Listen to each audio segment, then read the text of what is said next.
હા મિત્રો થાકી ગયા ફૂલ. અને આ વ્યૂ દો તમે ખાલી એકવાર. અહીંયા આ બાજુ ને કાળા કાળા વાદળ છે ને, આપણે ત્યાં જવાનું છે અને ત્યાં ફૂલ વરસાદ ચાલુ છે અત્યારે. જો તમે જોઈ શકશો આ કાળા કાળા વાદળ. અને અત્યારે આપણે છીએ અહીંયા, આપણે ઘણો લાંબો પલ્લો છે. અને જો આ પ્રકાશ પડે ને એ આ સૂર્યનો પ્રકાશ છે, તડકો છે એટલામાં. આ બાકી બધે છાંયો છે ને, છાંયો છે.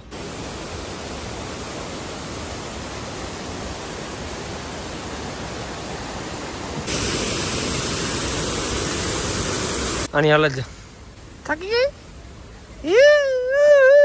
થાકી ગઈ. અઘરું તો હોય જ ને બાપુ, મહાદેવના દર્શન કરવા કઈ થોડો હેલા હે ને? હા 8-9 વાગે તો પહોંચી જાવ ને આપણે. બસ મેં થારે પગ જતી ના ગજદજી કર પરલી ઉતાર દી. બસ હું તો થક ગઈ, મેં તો ફીર સે થક ગઈ.